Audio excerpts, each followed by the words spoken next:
અડગમનના માનવીને હિમાલય પણ ના નડે. આ ઉક્તિને જામનગરની જીયાએ સાર્થક કરી બતાવી છે. જામ રણજીતસિંહ અને રવિન્દ્રસિંહ જાડેજાના આ શહેરમાં હવે એક દીકરી ક્રિકેટના મેદાનમાં હુંકાર કરી રહી છે. જુઓ જીયા ઉધાસની સફળતા પર અમારો આ ખાસ અહેવાલ. નમસ્કાર, આપ જોઈ રહ્યા છો ન્યૂ ભારત ન્યૂઝ અને હું છું આપની સાથે વલ્લરી વ્યાસ. આ નામ પડતાની સાથે જ ક્રિકેટના દિગ્ગજોની યાદ આવી જાય છે. જામ રણજીતસિંહથી લઈ અને રવિન્દ્રસિંહ જાડેજા સુધી આ ભૂમિએ ભારતીય ક્રિકેટને અનેક હીરા આપ્યા છે. પરંતુ હવે આ યાદીમાં એક દીકરીનો પણ સમાવેશ થવા જઈ રહ્યો છે.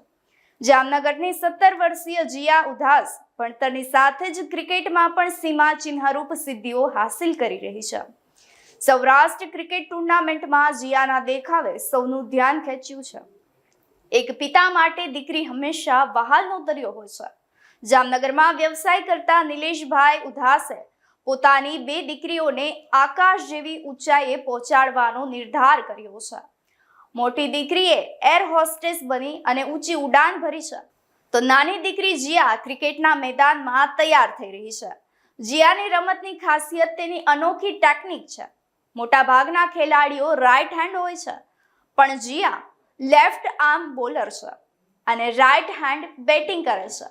છેલ્લા 2 વર્ષથી તે BCCI અંડર 15 અને નેશનલ લેવલે શ્રેષ્ઠ પરફોર્મ કરી આવી છે. તેના મહિલા કોચના મતે જીયાની મહેનત અને રમત પ્રત્યેની પ્રતિબદ્ધતા તેને ભવિષ્યમાં ભારતીય વુમન્સ ટીમ સુધી ચોક્કસ પહોંચાડશે. ભારતમાં ક્રિકેટ એ માત્ર રમત નહીં પણ લાગણી છે. પુરુષ ક્રિકેટના દબદબા વચ્ચે હવે જીયા જેવી દીકરીઓ પણ સાબિત કરી રહી છે કે તે કોઈથી પાછળ નથી. બેટી બચાવો બેટી પઢાઓની સાથે બેટી રમાડોના સૂત્રને જીયા સાર્થક કરી રહી છે. આપનું શું માનવું છે અમને કમેન્ટ કરી ચોક્કસથી જણાવશો. તેની સાથે જ અમારી ચેનલ ન્યૂ ભારત ન્યૂઝને લાઇક, શેર, સબસ્ક્રાઇબ કરવાનું ભૂલશો નહીં. નમસ્કાર.